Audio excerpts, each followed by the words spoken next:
Basement level vibes with another one, straight up blackness. Aye. Who tell the truth? Mark Benskop, defend the ghetto youth. Mark Benskop, radio station is the fruit. Mark Benskop, straight up from the root. Mark Benskop, who tell the truth? Mark Benskop, defend the ghetto youth. Mark Benskop, radio station is the fruit. Mark Benskop, straight up from the root. Mark Benskop, I do it for the love, him not do it for no money. Straight up, him attack, educating everybody. Big up my friends and big up my family. Turn on the radio, catch the vibes, it's integrity. Straight up, Benskop stands for unity. One people, one nation, one destiny. Free up the truth in the air, even the blind can see. The deaf can hear, the dumb can talk, the cripple can walk. Boom. Who tell the truth? Mark Benskop, defend the ghetto youth. Mark Benskop, radio station is the fruit. Mark Benskop, straight up from the root. Mark Benskop, who tell the truth? Mark Benskop, defend the ghetto youth. Mark Benskop, radio station is the fruit. Mark Benskop, straight up from the root. Mark Benskop, we have to gather wrong, grab a seat and sit down, pay attention. Education, liberation, we have to stand strong. Benskop upon the radio, lively up the program. Everybody call somebody and let them turn and tune and pon the radio and catch the boom song. We boom it up already, we have to boom it up again. Expose and reveal him. Who tell the truth? Mark Benskop, defend the ghetto youth. Mark Benskop, radio station is the fruit. Mark Benskop, straight up from the root. Mark Benskop, who tell the truth? Mark Benskop, defend the ghetto youth. Mark Benskop, radio station is the fruit. Mark Benskop, straight up from the root. Mark Benskop, I do it for the love, him not do it for no money. Straight up, him attack, educating everybody. Big up my friends and big up my family. Turn on the radio, catch the vibes, it's integrity. Straight up, Benskop stands for unity. One people, one nation, one destiny. Free up the truth in the air, even the blind can see. The deaf can hear, the dumb can talk, the cripple can walk. Boom. Who tell the truth? Mark Benskop, defend the ghetto youth. Mark Benskop, radio station is the fruit. Mark Benskop, straight up from the root. Mark Benskop, who tell the truth? Mark Benskop, defend the ghetto youth. Mark Benskop, radio station is the fruit. Mark Benskop, straight up from the root. Mark Benskop.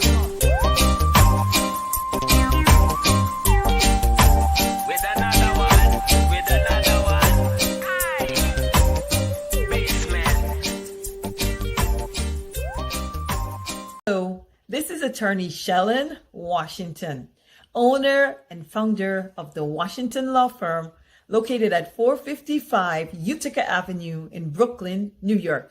We're specialized in medical malpractice, personal injuries, matrimonial law, and landlord and tenant. If you're in need of legal representation, please give us a call today. The number to call is 718-877-3100.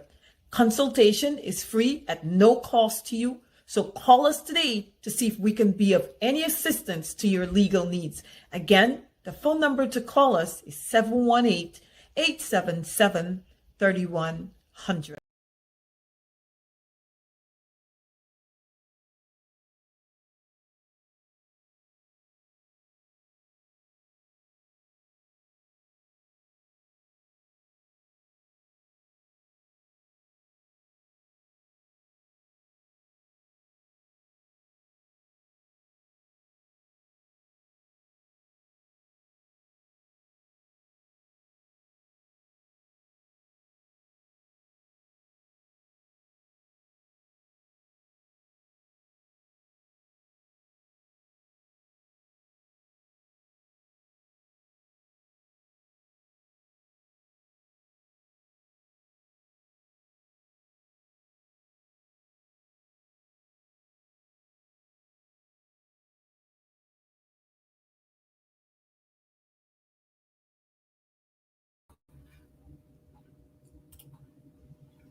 All right. Hey, guess what? Good evening and welcome to Straight Up. My name is Mark Bench. Of course, we're gonna rock and roll until 9 o'clock. I got some stuff that I want to bring to your attention, and I'm gonna laugh. I, look, some of you might be vexed with me, but it's okay. It happens all the time. People get vexed, they get upset, they throw all sort of silly remarks, but that's all in the game. I don't mind, right? I'm going to laugh at the opposition today, tonight. I'm going to laugh at them. Here's why. Can anybody tell me why is it that I'm laughing at the opposition? I start right off the bat. I'm laughing at them because they're silly. Simple as that. Just how I'm going to start off tonight. Just laughing at the opposition. I just feel like laughing at them. Simple as that. I should sit here and laugh at them for the next 1 hour because they're silly. Are silly, guys. And if any one of you can tell me why I believe that the opposition is silly, they get $100 right now. I'll squeeze it through the phone. $100 to you guys right now. Guyana dollars, that is. 100 Guyana dollars. If you can tell me why I believe the opposition is silly, I'm laughing at them tonight. Sorry, that's not. I'm just laughing at them. These guys are, not all of them, but they're just silly. Silly, silly, silly. They're gone and they wrap up with the PPP. They kiss up the PPP. Oh, the PPP. Let us cooperate for Guyana. But, and the whole Venezuela dotishness caused by Jagdeo and Irfan Ali. The opposition folks jumped. They want to rush into the cradle. They want to rush into bed with the PPP, thinking that, oh, it's so nice and we can put aside our differences and show Venezuela that we are together. Oh, let us cooperate. There's no such thing as togetherness with the PPP.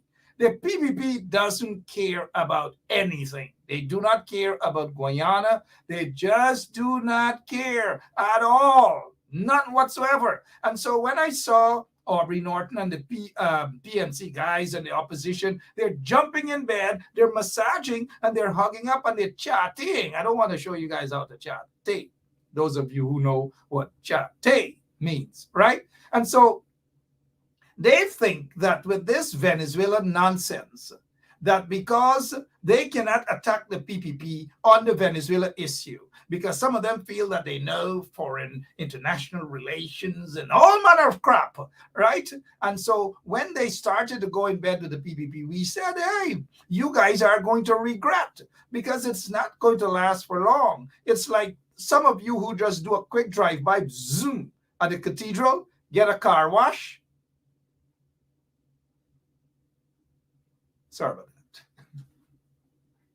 They don't wash cars at the cathedral, do they? But they at the cathedral, just a quick drive-by, zoom, get a car wash, and that's it. That's the PPP. And that is what they did to the PNC and the opposition and so forth with this whole Venezuelan issue.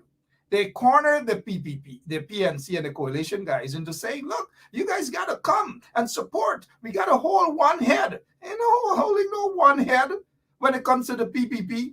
They use the opposition, and now they kick the opposition out. Get out of here. Get out of here. That is what it is. That is what it is, right? That's what it's all about. We all knew that they were going to use the opposition. And the opposition guys, they sat down and they take it. And so the opposition guys, they sat down and they take it. They take the using and the abusing from these corrupt PPP guys. And so at press conferences, they were afraid to attack Aubrey Norton, trying to be good evening to Mr. Aubrey Norton. But we all knew that they were they were being used by the PPP for just a moment. And now the moment is over, and Ralph, all of them, and the other one from Barbados, they got nice time. You guys know where it's nice time, right? Pull up there on Crowell Street, KFVC or whatever, nice time. The nice time is over with. And so what the PPP is doing now is laying the hammer back on the coalition, lash them all across the head because they're dotish. They don't learn. They don't learn. They don't understand. Like they may know what's going on because they want to look nice. Oh. They all want to look nice. That they're supporting the PPP. You could attack the PPP for getting us where we are today and then say that you are with the people of Guyana. That is what you're about. You're with the people. You don't have to embrace the PPP in order to be with the people. The people. It's the PPP that got us into this mess that we are in right now. And so, oh, by the way, our producer just indicated to me, and thank you so much, Lemon. Lemon has gone now to producer, that Rickford Burke, our executive producer, was able to go out all the way in Brooklyn, ran up, people running up Rickford Burke stairs and running in his yard and all manner of things. We will be dealing with that. So call your friends, call your neighbors, call Jack Deere, call Irfan, and let them know that Rickford, I don't know what his middle name is, but I suppose that Rickford come out from the old school. His dad was a police officer. His middle name got some Tilapalus or something. I swear that's probably his middle name, Tilapalus. But we'll ask him when he gets on. So guess what happened now? They gone into Parliament today, knowing very well that the PPP going in there to rob taxpayers of billions of dollars. The PPP, they're a set of crooks, you know. Those bandits in the PPP, that is what they do. Money, money. Like they sleep on money, they chate money, they all manner of things with money. When they get Naira, is money. Every single thing is money, money. So they rush back. They use the opposition. They used Aubrey Norton and them. They rush into Parliament, pretending as though this is all about Guyana. One people, one nation, one destiny. They gone to St. Vincent and the Grenadines when they done shook hands with that dictator from Venezuela, and they probably went to some strip clubs and thing afterwards, some giant and whatever it is that they had. They're back in Guyana, back to their old trick. Discrimination, racism, you name it. That is the PPP. But them chaps in the opposition couldn't learn. They couldn't understand what we were saying. We were being radical. We are this. And those folks in the diaspora, only a few of them, Aubrey Norton launched an attack against us, you know. And we don't attack Aubrey. We don't attack Aubrey. But Aubrey launched an attack.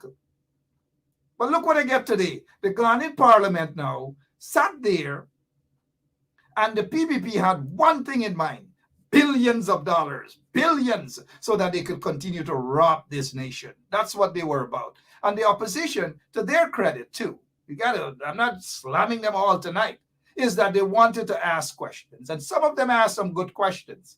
I listened to some of them for a few moments, and they weren't getting the response because those criminals in the PPP weren't going to be transparent. $12 million for some interior project, $12 million. And they're asking Anand Prasad, who are the minister? Yeah, minister, right? He couldn't answer. $12 million for what?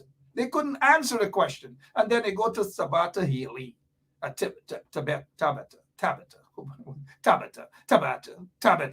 And so because of this planting chips guy, planting chips or Polori Joe, couldn't answer the question, the Speaker of the National Assembly keeps stepping in because he's a PPP stooge. That is who he is. So why should members of the opposition, that's why I'm laughing at them tonight, why should MPs, opposition MPs, be surprised when this clung of a Speaker of the National Assembly intervenes on behalf of the PPP?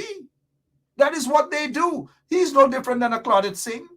So for the opposition MPs to say they're upset, they're mad, they're this, it is good for y'all. Y'all should expect this. It was just a matter of time before they laid out to the opposition. Good for y'all. Y'all ain't gonna learn, you know. Y'all ain't gonna learn. But we'll get back to that later on, right? This guy is a stooge. What do you guys expect? Now, quickly before we get to Rickford Burke, he's in the backstage putting on his makeup, all manner of things. These guys want to look as good as, well, I put on makeup sometimes too. Can't you guys tell? So Rickford Burke is he's going to be on with us. Give us another minute or so. But look who is part of the local government commission. Soba. Y'all remember Soba? Every single day, Soba fight, fight, fight, fight. She couldn't even pronounce a set of big words, right? She couldn't. But the PPP placed her there as town clerk. Town clerk for Georgetown Municipality. And we know all about that, right? Her bodyguard was actually Sean Hines, a death squad guy, Sean Hines, with a hot red shoes. All these things. And so she's back as part of the local government commission. And they're installing people illegally in position, as what's happening right now in Linden and Linden Municipality. Putting a guy, Gasper the Ghost. Gasper the Ghost, but we'll get back to that. Look at Soba, look at she fighting. And that was then, she didn't want to remove a stunk. Look at she pulling Mike. And Chase Green, who's now with the PPP, pull back the mic. So the two of them fighting over the mic. Look at them, the two of them fighting over a mic. Come on, Mark, stop it. Naughty Mark. Look, the two of them fighting over the mic. I'm not sure if Rickford Burke remembers Soba, but here it is. Soba fighting with Chase Green. They're fighting over the mic. Rickford Burke, good evening to you, sir. What's happening? Good night, sir. How are you? Good night to you, listeners. Yeah. Quickly, before we start off, I noticed somebody said your middle name is Stilopoulos. I don't believe that. It's Bartholomew. Who? It's Bartholomew. It's not. It's not. My middle name is Rickford. What's your first name? I can't remember. I don't use it, so I can't even remember what it is. It's one of those long names, though. It's not Bartholomew or Telophilus. We're getting there. Good evening, Rickford. How are you? How have you been? Hi. Good evening, Mr. Benchcock. How are you? Good night to you and your listeners. Good. Rickford, you look like are you in a basement over there? Is that a basement? I can barely see you. Are you in Queens? Are you on Liberty Avenue tonight? Oh, you're broadcasting from Liberty Avenue. Got you. Yeah, thank you. So, Rickford Burke, let's begin with. Oh, you're drinking out of a cup. Huh. All right, we'll get to that later. It's not red, though. Rickford, so are you surprised at all at this guy who sits there as a stooge, as Speaker of the National Assembly, always ruling in favor and arguing for the PPP? I'm surprised that he's the Speaker.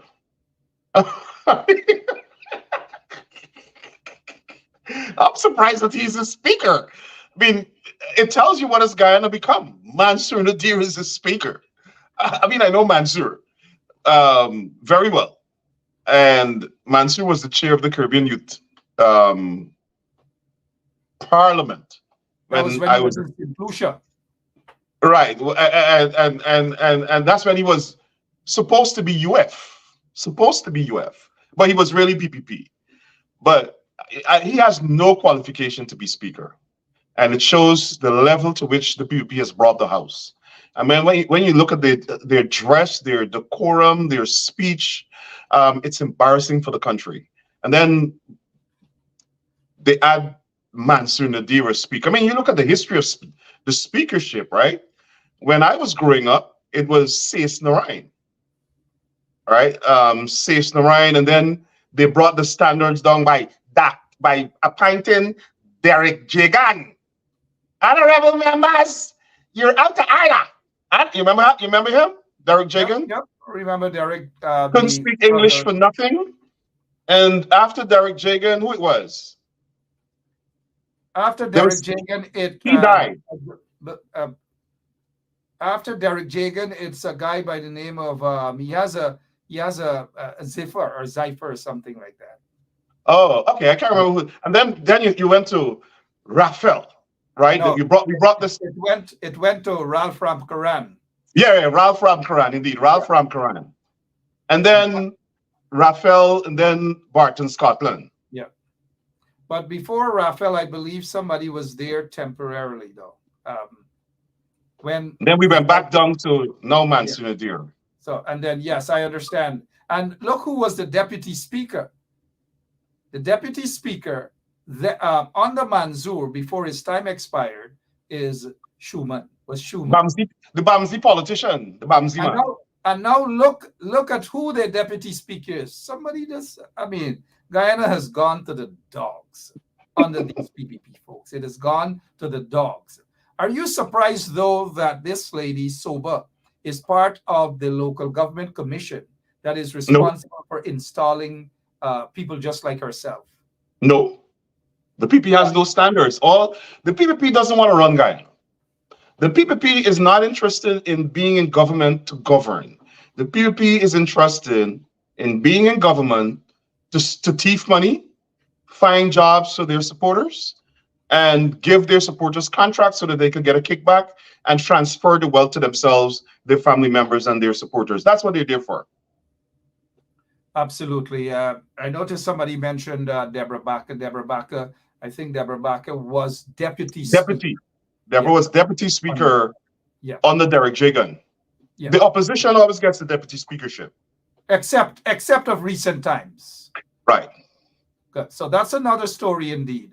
Let's move on. We got some other stuff that we want to talk to you about, but before we do all of that, I want to get your take, because you made public today threats on your life, the fact that questionable men visited your house with the intention of harming you. Obviously, they didn't get through. But what has happened with regards to these guys just barging into your yard and up your stairs, and you actually and your security allow them to just get away just like that without a scratch? What's going on, Rickford? Well, so I was on my way to church. I had to be there by a certain time because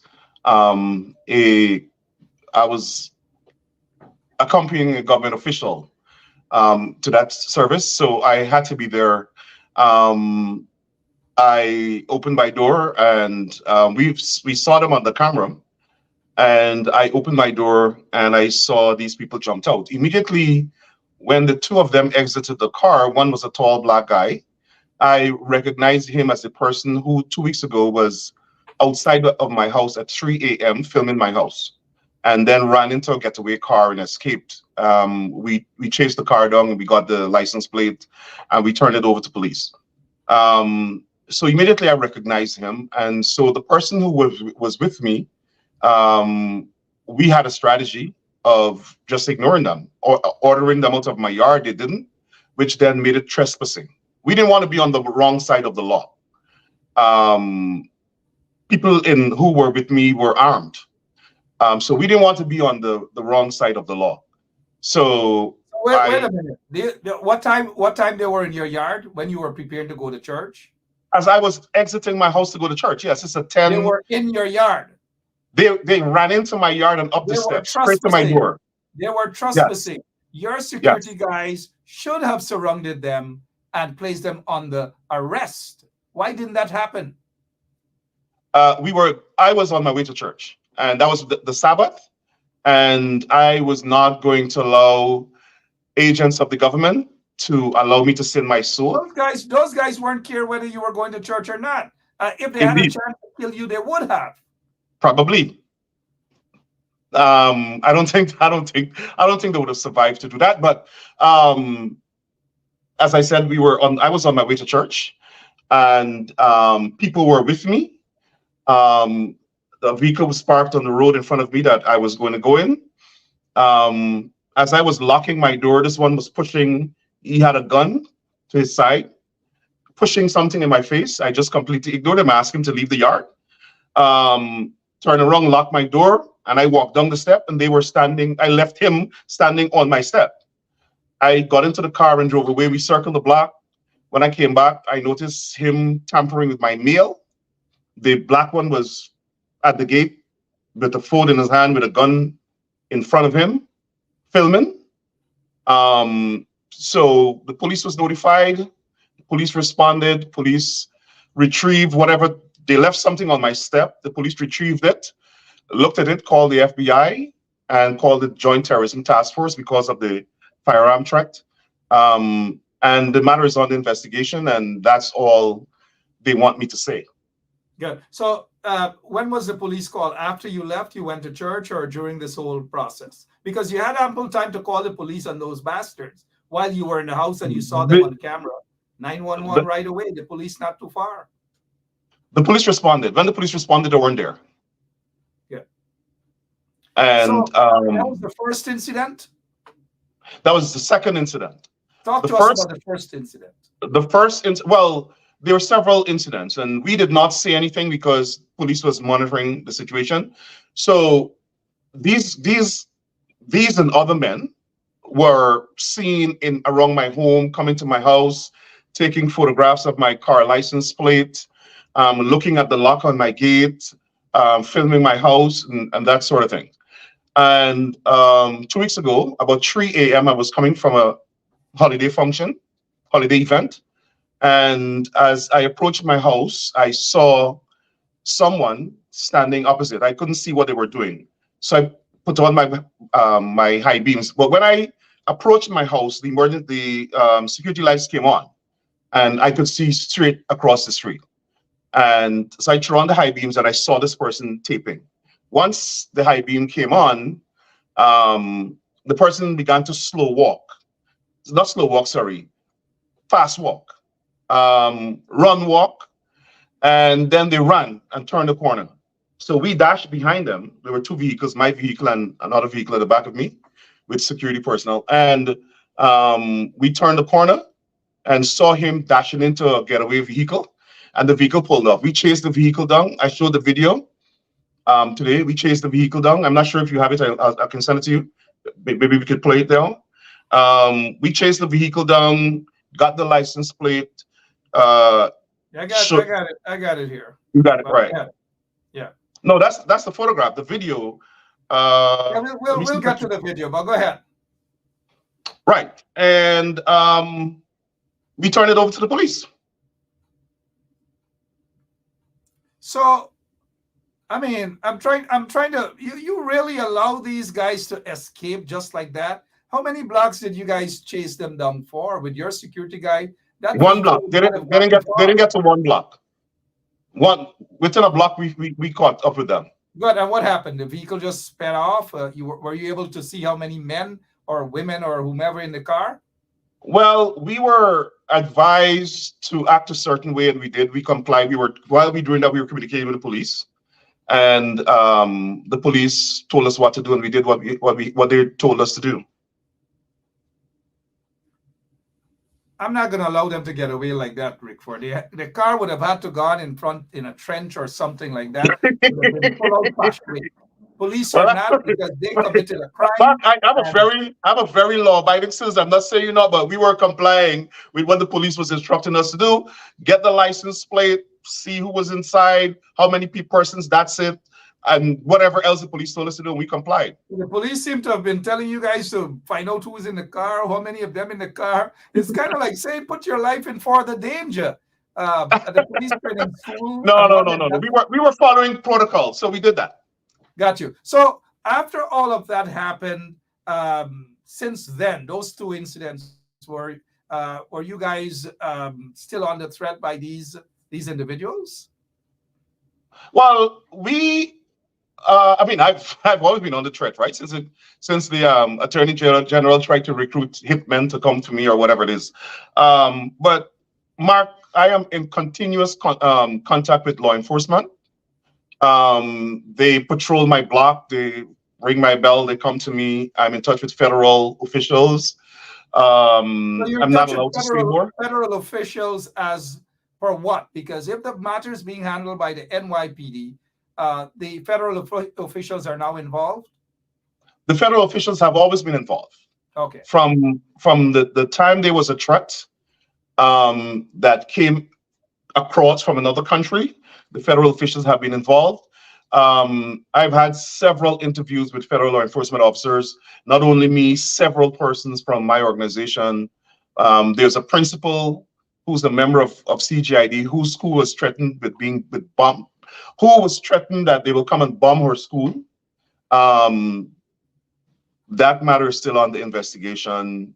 Several members of my organization have met, interviewed neighbors, So it's an ongoing investigation. So let me ask you this, Mr. Burke. Why do you suppose those men, those thugs, as you've described them, PPP thugs, visited your home, videotaping, and one came to push a paper in your face and presumably with a gun at his waist? Why Not the target of presumably this paper in your with face? a gun at his waist. When the police came, the police retrieved a document and possessed currently a document, I guess, which they may or may not have handed over to the FBI. And they said to me that the document had a symbol of the government of Guyana. That's all I know and I'm allowed to say. And so that's why they confirmed that they were agents of the government. I'm not sure what they intend to achieve by that. What the NYPD said to me, it is what they did was against the law. They cannot do that. In addition to the stalking and the mail tampering and the menacing with a weapon and all those other criminal charges that they'll get, that particular act as well I think that is going to invoke some sort of federal charge of transnational repression crime. I think the FBI has enough now to possibly institute charges. Okay. And so with that seal that says a document of the government of Guyana was sufficient to say that those occupants of the vehicle were agents, is that what the NYPD is saying, or is that what you're saying? Just curious. The NYPD told me that the people were apparently there on behalf of the government of Guyana. Okay, so they were based able to on their investigation. They were able to get the license plate and track the license plate down. They have all the information. They have photograph and videos. Got you. And for this reason, you have every right, as you have stated in your live earlier, that your life is under threat. Absolutely. And why were they attempting to serve? Was it a court document they were trying to serve you? I'm not sure what it is. I haven't seen the document as yet. So I guess at some point in time, when we meet with one of the agencies, we'll know what it was. Got you. So they served the paper and dropped it in front of you. No one served me anything. So, well, good. So how the police got the document? Something was left on my step. Got you. All right. 38 minutes after 8 o'clock, 38 minutes after 9 o'clock. That's Guyana time. Rickford Burke believes that he's under threat and he's being made a target by the installed PPP regime. How does this make you feel that even from Guyana, with what you have been doing, speaking out and so forth, you are being a target? According to how you've just described everything, you feel fearful for your life. How does that make you feel now, standing up and speaking out? I am not fearful for my life. I know that people are putting my life in danger. I'm not afraid of them. I feel that I'm effective. I feel that I need to mash the accelerator. I'm very effective. People are afraid of me. People are concerned about my advocacy. People are concerned that I have influence in this country. I'm speaking with members of Congress. I was able to, along with my colleagues, have a successful conference in Washington that brought emphasis to the atrocities, racism, corruption of the PPP government in Guyana. I feel accomplished. Give us a quick rundown. It's been a couple months now since that effective conference out in Washington, D.C. What's the latest in terms of developments? Well, I continue to talk to members of the Congressional Black Caucus, and we're talking about different activities that can happen. They're asking for more evidence. They have a lot of it now. But what more evidence would they be asking for, Rickford? Well, the vice chairman of the Congressional Black Caucus, Congresswoman Eva Clark, asked for specific information about the victims of the death squad and their relatives. So, and a specific organization elected to provide that information, and I know that that process is on the way. Well, that information should be right there at the fingertip, so to speak, of the opposition PNC. They were able to compile the names of all those people a while now. Well, I wasn't in the meeting with the opposition. I'm not sure what discussions they had. I know about the meetings when our conference went to Capitol Hill, because remember the Republicans were trying to shut the government down, so they were constantly voting. So we had to go to them. Our discussions centered around a wide range of discussions. We had Dr. David Hines handling one set of topics. I handled one set. You had Novella Noble from Georgia. You had Dr. Vincent Adams speaking to other issues. So we had a very, very good discussion, diverse participants. And so there are various follow-up contacts that they're doing with us, and we're providing whatever information they ask for. Got you. Rickford Burke, our guest this evening, president of Caribbean Guyana Institute for Democracy. We're talking about the attacks and, of course, how the PPP operates. We know that for many years because they have been persecuting individuals, and I just wish at this moment to remind people how they operate in Guyana. This is a woman who was shackled. You can see the shackles, you can see the handcuffs and so forth, a trumped up treason charge. She was held in solitary confinement for over a year before, and then the PPP hired and paid millions upon millions of dollars to us for a special prosecutor in the name of Vic Puran, the late Vic Puran. They found no evidence against this woman, her husband, and another member of the Guyana police force. No evidence whatsoever. So this is just yet another example to show how vicious the PPP is when they go after individuals. By any means necessary, they do that. This woman was being persecuted, a trumped-up treason charge, taken away from her family along with her husband. That's what happened to people in Guyana. Mr. Burke, you did say that these things are being reported because these are serious allegations leveled against the PPP regime. You also said, and correct me if I'm wrong, that you will be initiating sanctions against the installed PPP regime over these atrocities. Well, we have written to the State Department and the White House, and we'll continue to write more letters outlining what happened. And we ask that the individuals responsible be sanctioned. Let me also mention, Mark, that I was not surprised when I saw these people come to my house.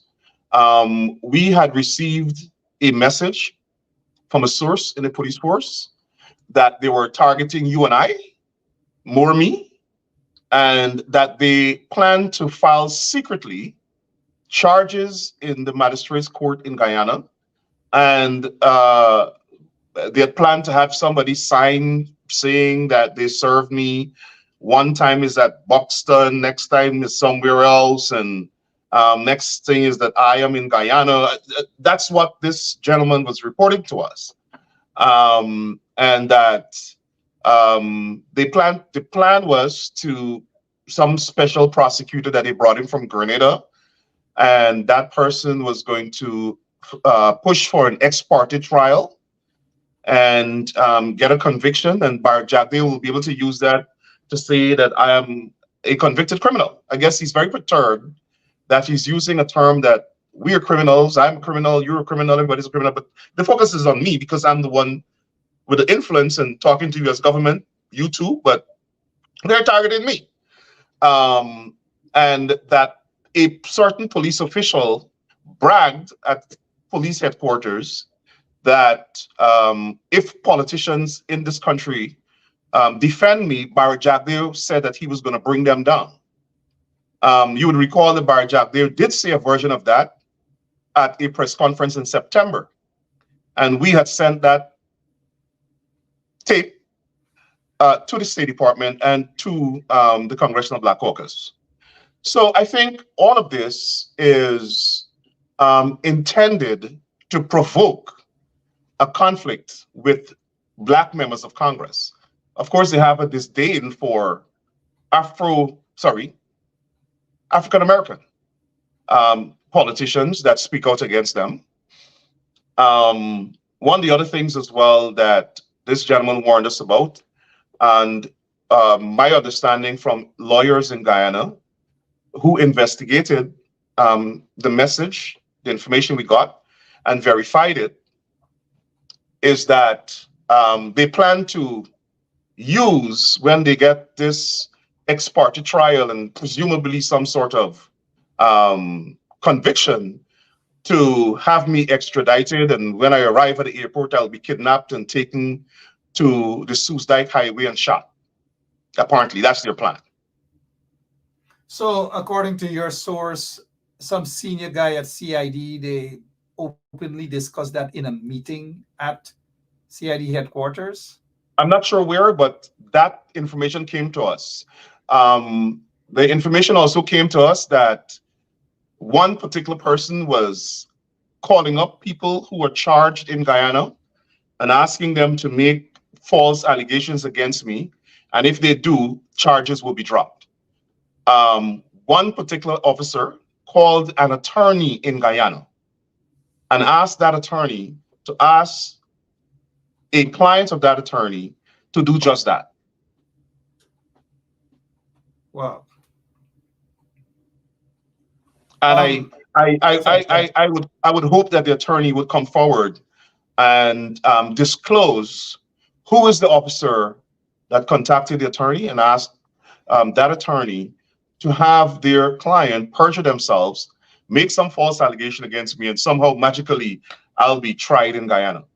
Mark, this is a new realm, and obviously they don't care about the United States Transnational Repression and Prevention Act.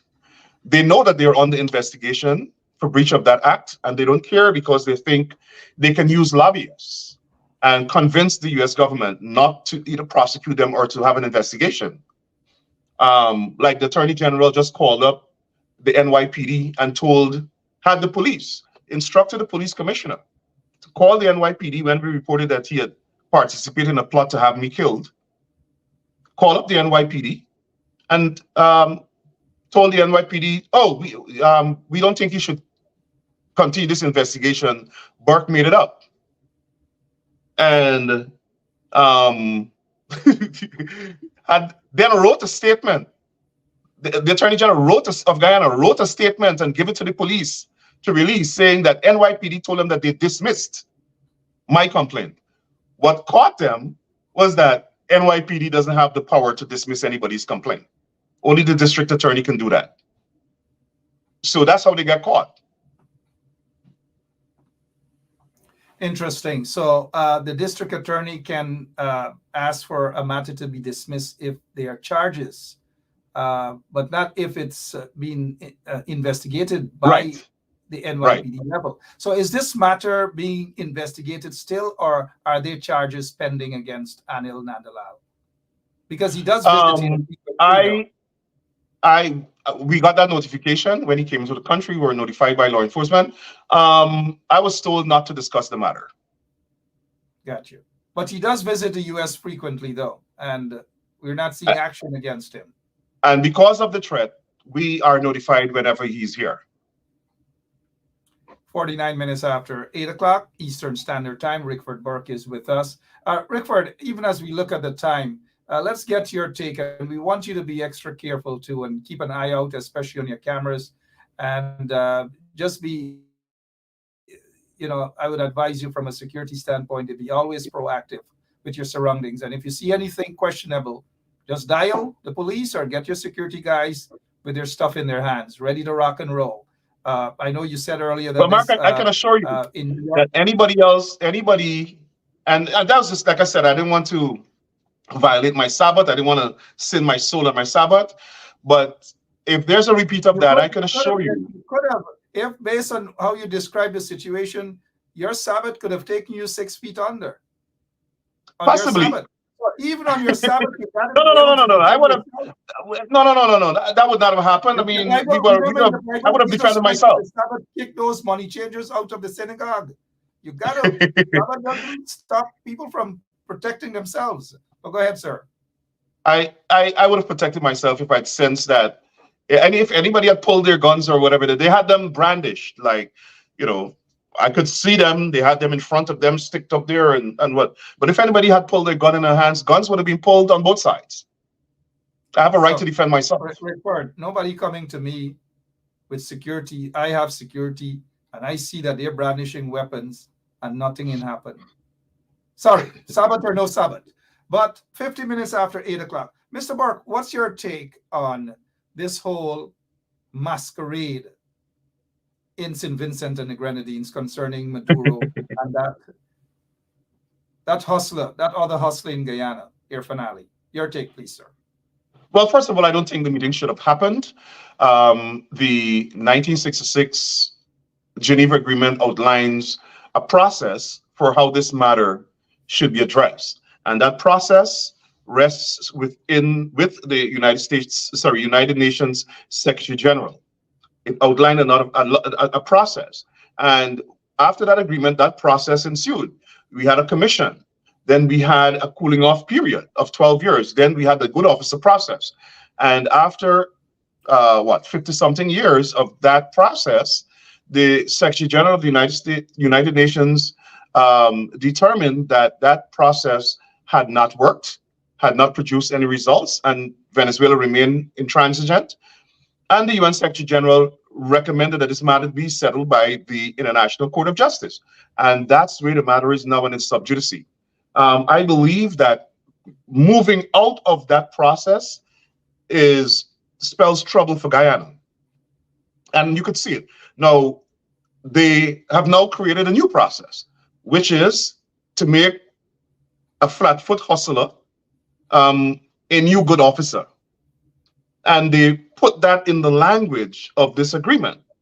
Now, let's look at the agreement itself. It says that Venezuela and Guyana agreed not to use force against each other. That's not enforceable. There's no penalties for breaches. So if anybody breaches that agreement, Guyana or Venezuela, there's no penalty, right? So there's no deterrent. Venezuela is going to do whatever it wants. The agreement says that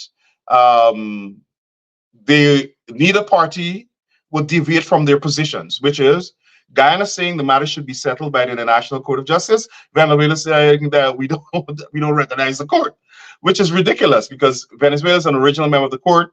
Venezuela has appeared before the court in this very matter.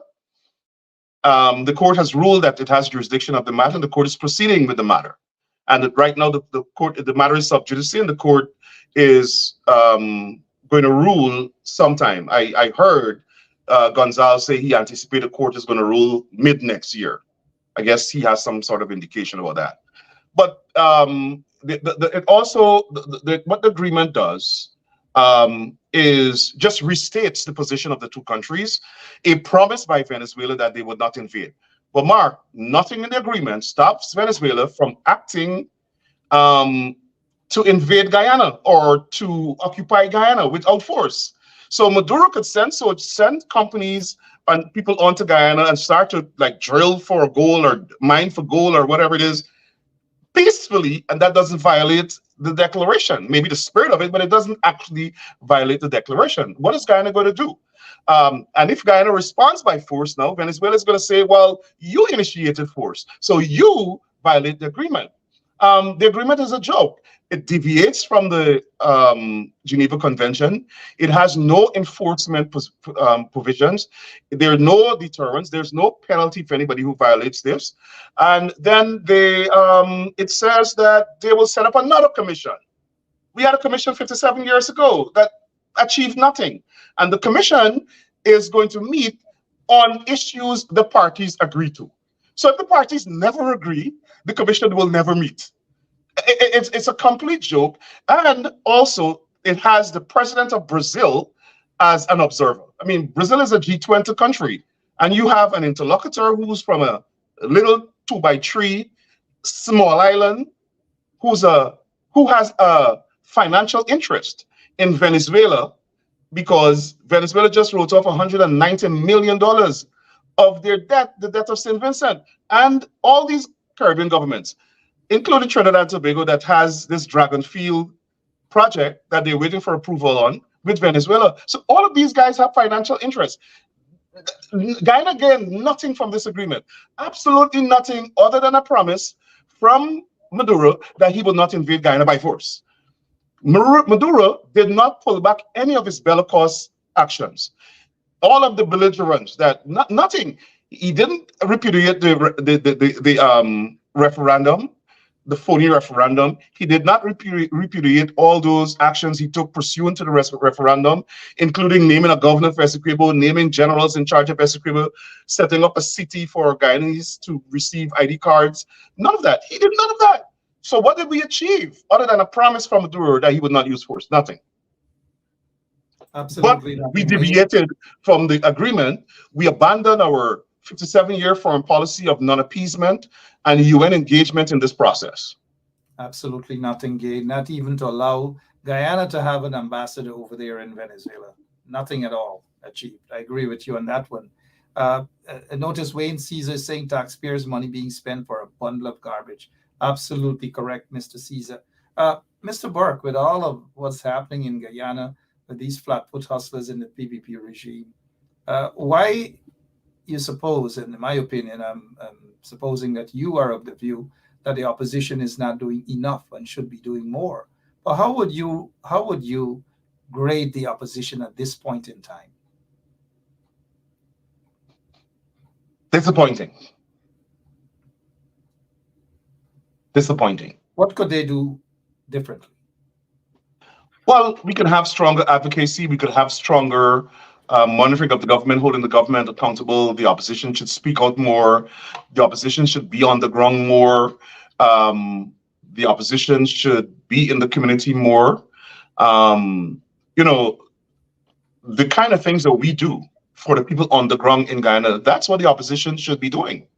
People are writing to, I know you two people are writing to me with very routine complaints, and they don't feel confident in sending them to their respective members of parliament because they don't think anything would be done, or they feel that they'll be victimized. People think that the opposition is not adequately representing their constituents. The opposition should be raising hell. Also, I think the opposition should be visibly working to form coalitions, working to build a coalition towards the next elections. Maybe they're doing it secretly, I don't know. But no one political party in the opposition can win an election. Every time the PNC engages in coalition politics, it wins. History has taught us that. When Burnham collated with the UF in the 1960s, they won. When the PNC collated with the AFC in 2015, they won. As a matter of fact, when they formed the AFC in 2010, they gained a majority in the parliament, and we had a minority government, which, in my opinion, should not have governed. I don't think the Constitution of Guyana contemplates a minority government. So a minority government is unconstitutional, because you would recall that in the laws that govern parliament, ministers are the ones that do certain things in parliament. And if the government doesn't control parliament, those ministers can't do those things, which means is the opposition is doing it. And if the opposition is doing it contrary to the law, which is the majority in parliament, it therefore means the laws did not contemplate a minority government. And I don't think a party that has won the presidency but not parliament should be allowed to govern Guyana. You will either have to form a coalition government or you have to go back to the polls. Or change the constitution, which allows that to happen, mind you, with what is considered as first past the poll. So right. You can win through first past the poll, go into parliament, even with a minority, as what happened in 2011, not 2010, where there was a minority government of one seat a one-seat majority, not in favor of the ruling party, but in favor of the opposition. That one-seat majority led to Parliament being prorogued by Correct. Exactly. Donald Rabatar, because he realized, and to your point, is that he couldn't govern He couldn't under those govern. Right. circumstances. So the Constitution has to be addressed with regards to this first past the post stuff. It's the post stuff. It has got to be addressed indeed.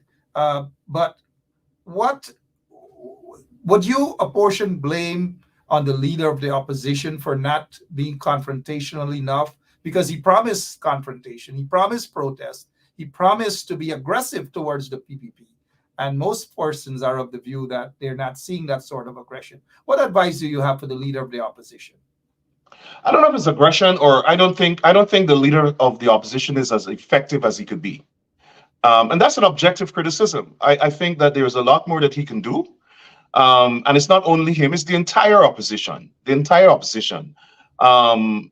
People want to see their members of parliament in their communities, talking with them, doing the work. Some members of parliament complain that they're not allowed to do certain things. And if I'm a member of parliament, nobody could stop me from doing my work. Also, what we need, Mark, is we have all this money, but we're not changing the way we govern. We're not changing the representation, the quality of representation. We're not changing the competence of our representatives. These members of parliament should have offices, government paid offices, so that they could serve the people. If you have a member of parliament on the East Coast, for instance, Nima Flubes, on the East Bank of the Demerara. I'm just naming one person, it's just an example I'm giving. She has to go and do her work through a community-based organization's office. I'm not sure if that's actually the truth, but I'm just giving an example. Or use a church office, or use a community center to do work. They don't have an office. And even I think the PNC, the opposition, should have offices in these districts so that members of parliament can do their work. You should have a day or days when you can go and meet, the community can go and meet their members of parliament, give their concerns to the members of parliament. And those members of parliament should be able to go to the government and make representations on behalf of those people, and the government should act. But which member of parliament the government is going to listen to from the opposition if they call and say, hey, my community just called and said the road is bad, they need poles, a pole is leaning, we have a water problem. The government is going to send their people there and say, don't talk to that person, talk to us. So that's how toxic the politics is. And it is coming from the PNC. Sorry, the PPP. Well, as getting back to the Constitution again, Mr. Burke, the Constitution is the call for this, because if we have a situation where the people elect their own member of parliament in their regions, then we will see these members of parliament being far more effective. But as of now, they just got to play along with the role as the party. They are creatures of the party. And so they have party offices in different areas, like in that particular area where Miss Nima Flubes is a member of parliament. There's a party office, probably the closest is in Agricola. Now, having said all of that, the members of parliament position, it is not known to be a full-time position. It's just part-time. Because Right. most of those members of parliament have other jobs. They're Right. teachers, they do other stuff, and so forth. But one of the main problems that I have observed with the opposition MPs is that most of them don't stick to their respective areas in terms of, if, for example, someone is a shadow minister of housing, and I'm just using that as an example, stick to housing, report on housing, let us know what is going on, and keep the PPP on their feet as it pertains to housing. We're not seeing that. Majority of these members of parliament, those who are outspoken, are all over the place on every single issue. And I think that is what's causing the problem. Having said that, though, and as we look at the time, Mr. Burke, and I'll say this to our listeners, I think the time has come for, if Mr. Aubrey Norton, as leader of the opposition and leader of the People's National Congress Reform, is uncomfortable and he feels that there are some MPs who are not working in the best interest of the party or the opposition, then he should write to the leader of the list requesting that the leader of the list recall those members of parliament, and so that Mr. Norton can get an opportunity on the remaining names on that list to appoint members of parliament that he's comfortable with. What do you think of that particular idea? The leader of the list might recall Mr. Norton himself, but that was a joke. Would you want that to happen, Mr. Norton? I'm not advertising for that. I'm just saying that is the process. I mean, that's the system. The leader of the list makes the decision, right? That's it. So if the leader of the list is saying this guy is too disgusting, let me just recall him. We have a new opposition leader. We saw that when Mr. Robert Corbyn was opposition leader. He recalled folks like McAllister and these other guys from Parliament. Right. Because they couldn't get along, not because they weren't effective MPs. Come back to the MPs issue, and I think that's a good observation. But some of the MPs also have some of the shadow cabinet MPs also have geographical constituencies, and I think you hit the nail on the head when you spoke about the Constitution. And if those MPs had to run and win a constituency, but I think given the fact that we don't have that system and we have a list system, the parties assign every one of those MPs an area, a geographical area. The problem is I don't think they have the resources to be efficient in that geographical area, because the government is supposed to provide that. And in the absence of the government, the political party is supposed to provide those resources. I don't think those MPs get the resources.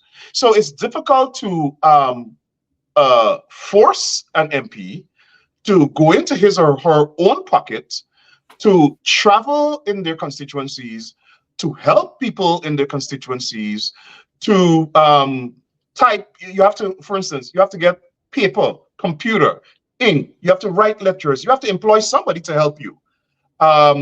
It's difficult for these people to function. And Parliament itself should examine this issue, and Mansour Nadir should find something constructive to do and examine how can we make these members of Parliament from both sides more efficient and actually be efficient, competent representatives of the people like we have here. Well, here is a different system that sets up that is more democratic.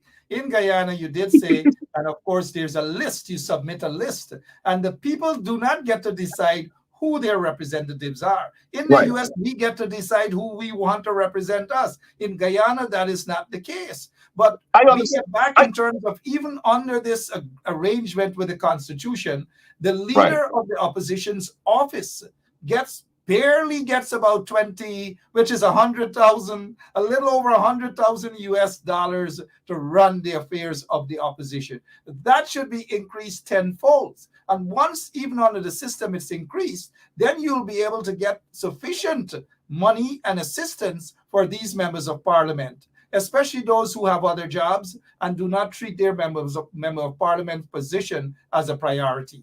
At least somebody within the leader of the opposition's office would be able to do that. Look, Mr. Burke, it is so complicated how the system is in Guyana. And sometimes I wonder if that's any sort of democracy. It's probably not. It's not. It's not democratic. And one of the other things I want to point out, and this is for the U.S., my U.S. Political friends, I think one of the things that the government has been successful in is fooling U.S. politicians that they're democratic. And they use Black people, right, to make this point. Like, for instance, they would send out a Utah or a Kwame McCoy or a Pelori Joe or Onish Waldron and say, oh, there's no racism. There's no racism in Guyana. Mr. Burke, don't forget your buddy. Not my buddy. He looks very unhappy there, Mark. And so they don't recognize the actual problem, because we have these house slaves going out and make these claims on behalf of the government, these false claims on behalf of the government. And so when the U.S. government looks at the cabinet, for instance, I heard a U.S. official, spoke, Gregory Meeks to be specific, talk about, oh, the cabinet is diverse. The cabinet is diverse, but who are these people in the cabinet? They don't represent anybody. You're They don't have a talking about constituency. Congressman Meeks, and Yes. the same Meeks, let's remind our folks, that was caught up with Ed Ahmad and that whole corruption and charges and all these. Why are you surprised that Meeks is the kind of guy that will make those silly sort of statements?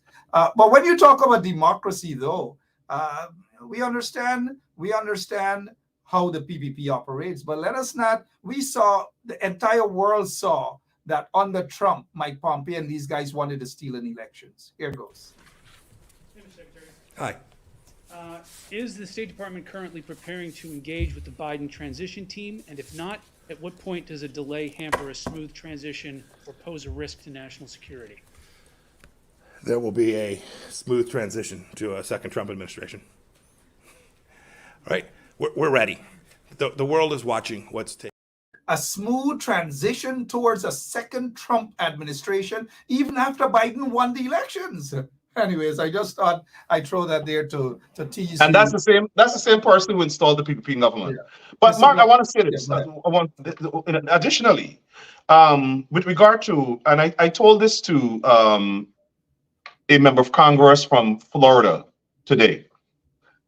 In addition to all we've said, the PPP government is not prepared to address the racism issue.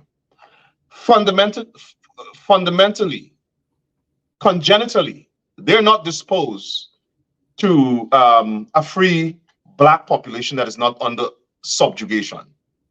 They're not culturally conditioned to that. They're racist, they're innate racist, they're apartheid racist. They don't believe that Black people have the same equal rights as them. And they're not prepared to address it. We could clamor all we want. The organizations in Guyana could clamor all they want. They're not prepared to address it. They're not prepared to fix it. They're not prepared to give 1 inch. And that's Barjabde and some of the others. And their means of addressing it and to try to get people to not to talk about it is by bludgeoning us into silence, by killing us, by running up my house with guns, and probably the next time in exchange of gunfire, right? That's what they're prepared to do. They're prepared to silence people who talk about their corruption, who expose their racism, who expose their murderous and treasonous conduct. And the Black population in Guyana and the opposition members who are not Afro-Guyanese have to come up with a strategy to address this, to address the fact that violence will be used against them for speaking out and to get them to shut up. Violence. The PPP is going back to the death squad era when people like Waddle and Kami Wing were killed. That they feel comfortable doing it because there's been no international accountability. They're not in the Hague standing trial. They're not before the Inter-American Human Rights Commission for human rights violation. They've not been charged with killing Americans as they've done. You have, what's his name? The monkey-looking guy. I shouldn't say that, but the former Minister of Health who procured, allegedly, this equipment for Roger County used to trap people to kill them, allegedly. Ramsamy, there's been no consequence of him participating allegedly in the Ronald Waddle death conspiracy. There's been nothing. Nobody in the PP government has been held to account. Barjabde should not have his freedom right now. Barjabde should not have his freedom right now. But he's parading as a vice president of a country when he has been involved in forming death squads that kill people. And I think to some extent, the international community bears responsibility for this. I see the former vice president of Panama being held to account. I see just last week the former prime minister of Haiti being held to account. I saw that they put in Fujimoto, the former Peruvian Peru prime minister, Taylor from Liberia. They could all of them committed the same kinds of crimes, but Barjagna has not been held accountable because he can surround himself with Caucasian lobbyists who would then lobby the United States government. They can go and ingratiate themselves with an ambassador, and now we have Brian Nichols at the State Department, with whom they have ingratiated themselves with, and talking that they're a democratic government, and I think to some extent it's because the opposition is not doing its work. We in the diaspora, there's only so much that we can do. It's true, the opposition should be doing far more than what they're doing. They're just not doing enough. But you seem to have had so much hope and confidence in the Biden administration that will bring these criminals under the PPP to justice. Absolutely nothing. 3+ years after, 4 years after, nothing at all. Nothing. I'm not sure that the Biden administration is getting accurate data upon which to make decisions. I absolutely believe that under Cyril Lynch, that was the case. And that's why I think that it is the responsibility of the opposition to make sure they constantly brief the State Department. Let the State Department get an objective view. It lets our civil society organizations constantly brief. Mr. Norton met maybe once or twice in Washington with State Department officials. At a very low level.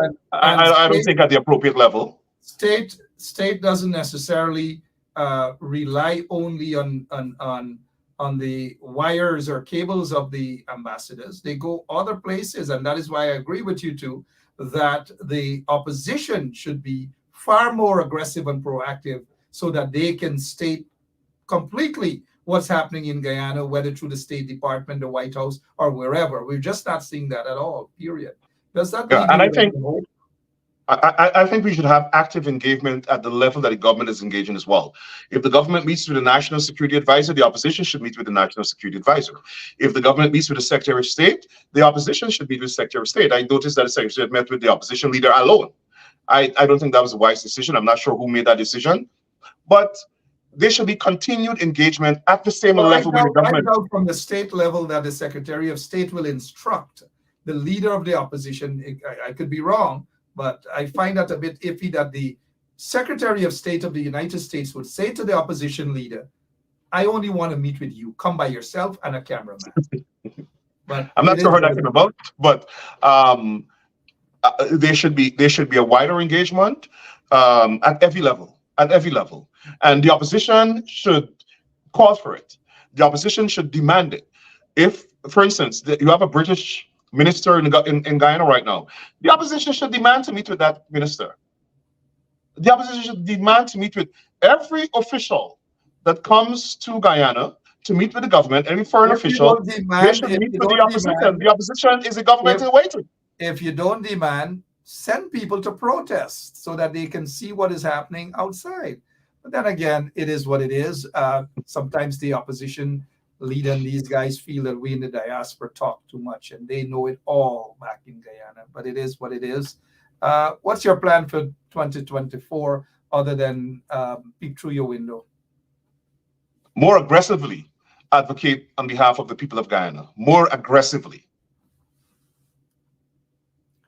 Got you. Apart from my own wishes and the usual New Year's resolutions and so on, but I want to stay laser focused on exposing what is happening in Guyana and to inspire the people of Guyana to vote in a new government, at least vote this one out.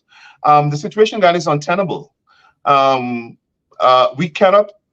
nation cannot survive another term of this level of corruption, of this level of disdain for the entire Black population of the country, of this level of economic morass. The country is being prosperous, but only the government and their supporters are benefiting from that. The country cannot survive. We cannot maintain discourse where one set of people, the PPP and their supporters, are enjoying the resources, enjoying the benefits of the resources and the revenues of our natural resources, the benefits and revenues from our oil, and other means of funding that the government receives. We cannot sustain this. We cannot have a population, a nation, where one ethnicity is rich and the other ethnicities are 100% poor and second and third class citizens. Our country cannot sustain that. Cannot. I have a friend from Exxon who went to Guyana. He's from Houston. And he said to me that the sentiment in Guyana is that these people, even among PPP supporters, he's been to region 6, he's been to region 2, he's been to region 5. And he has said the sentiment and the mood on the ground is ominous. Those were his words. Ominous. We see that and we hear it all the time, but I'm glad that he's able to give his version. But we see it with those who are on the ground, those soldiers who are on the ground, people like the Aziz family out in Bad Settlement, Bushlat area, West Coast Berbice. We see it from Rhonda Lane and scores of other people, Dennis Atwell and those guys, those real troopers on the ground. We hear it every day. Mr. Burke, you did say, though, that information that you received, that these goons are planning. I'm not too bothered about me. They can plan whatever they want. It doesn't bother me. It's like throwing water on ducks' back.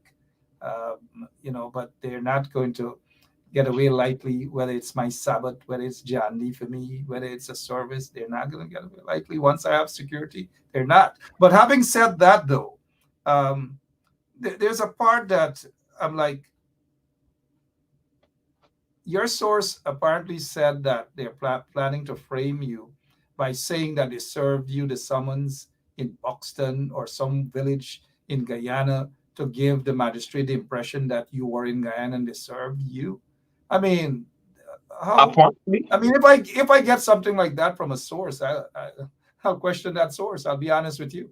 That Burke is in Guyana when the magistrates and them know that Burke is not in Guyana. No. The source wasn't saying that. The source was saying they will get somebody somewhere to sign saying that they served me and present it in the magistrate, to present it to the magistrate. That you were in Guyana. Well, I'm not sure as where. From where? I'm not sure. It is just ridiculous that they think that everybody, the world knows that it's public knowledge that I live in the United States. Probably the magistrates already know that I live in the United States. I've lived here for over 30 years. How can you institute a charge against me? Let's go with the wanted bulletin that they put out. Let's presume that those charges are consistent with the bulletin. How can you institute a charge against somebody who lives outside of the country? It's and I want people to understand that they're taking their cues from Russia, right? They're doing exactly what Russia has been doing, and you would think that this government has the defense of Guyana at heart. They want to control crime, right? They want to make sure that they implement measures that can bring crime under control. You have Venezuelans cutting off the heads of Guyanese, killing us. You would think that they would focus their energies on those sorts of things to make sure that the Guyanese population is safe. They're coming after me for exercising free speech in the United States. So you just imagine, I want the audience to understand what I'm saying.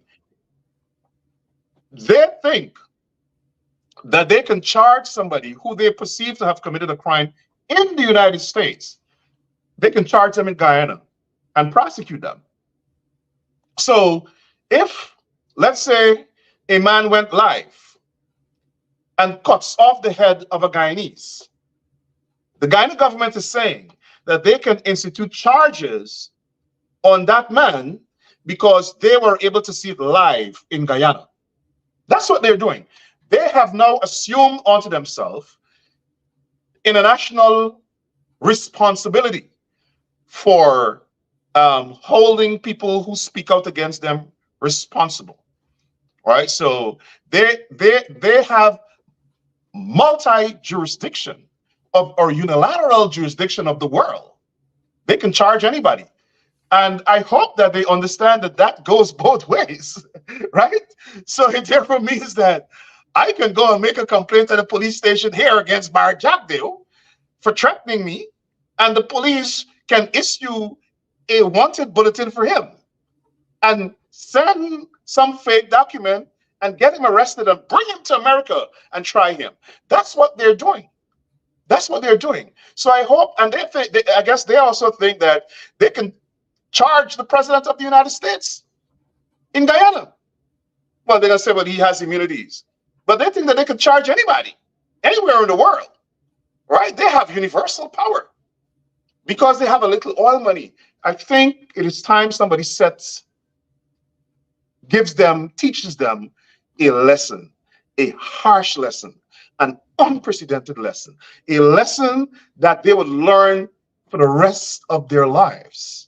It must have such an impact that it must affect generations of PPP members. That's what we want. And it looks as though that's what they'll get. Judicially speaking, legally speaking, Yes. they have to definitely learn from all of these discriminatory acts and so forth against people. They must not be allowed to get away with it. If they want to file charges, people can file charges back again.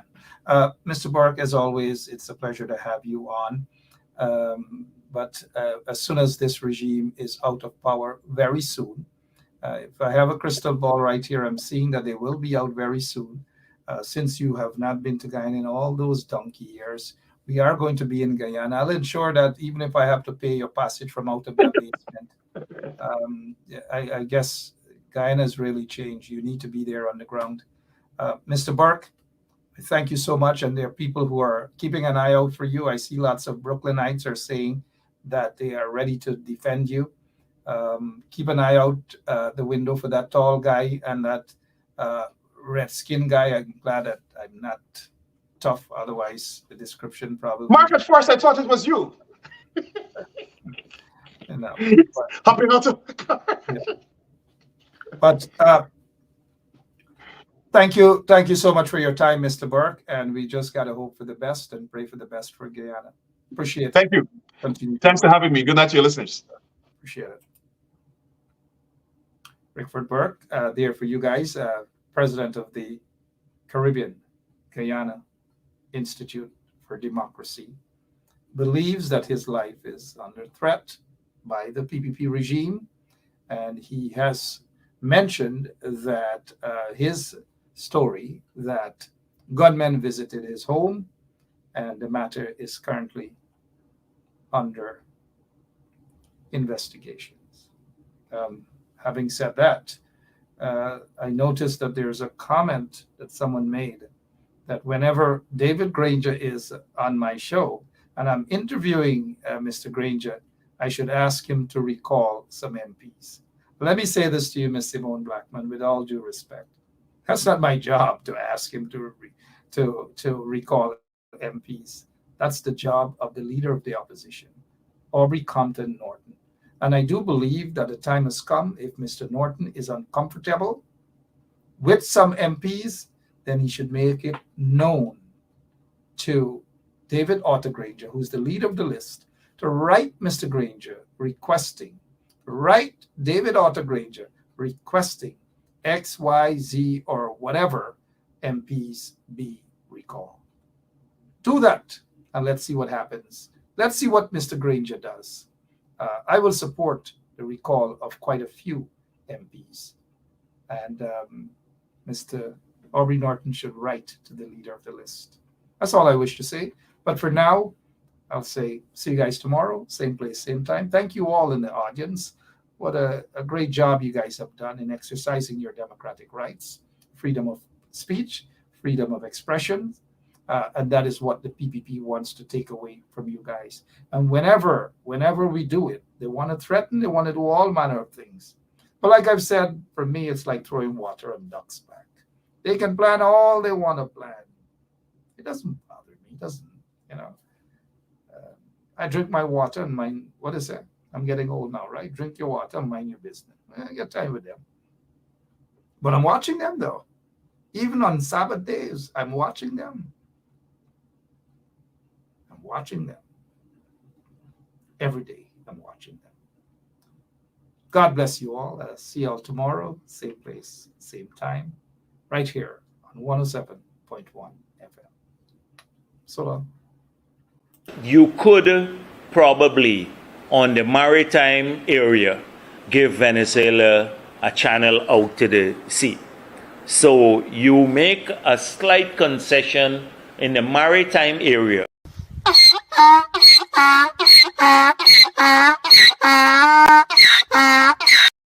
I don't want to have anything at all to communicate with him about. I don't want him to tell me morning. I'm not telling him morning.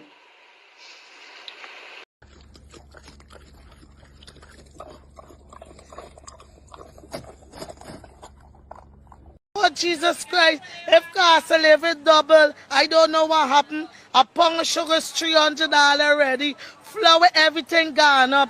Everything just raising. You gotta get about $40,000 for buy good ration. You gotta get 3 man now. A weekend man, a monthly man, and a fortnight man. Yeah, my name is Jacinti Caldata, Francis Vietnam, and since 1965, I become a voter, and I always place my ex next to the cup. And what they are doing today, I can't take it. So I have no more vote to give to PPP anymore. I'm not going to vote anymore no more. If they have to lose by 1 vote, they're losing it by data. So this is attorney Shellen Washington, owner and founder of the Washington law firm located at 455 Utica Avenue in Brooklyn, New York. We're specialized in medical malpractice, personal injuries, matrimonial law, and landlord and tenant. If you're in need of legal representation, please give us a call today. The number to call is 718-877-3100. Consultation is free at no cost to you. So call us today to see if we can be of any assistance to your legal needs. Again, the phone number to call us is 718-877-3100. And you're confident that you're going to deliver credible and fair elections? Of course. Only one way I know, and that is the correct way.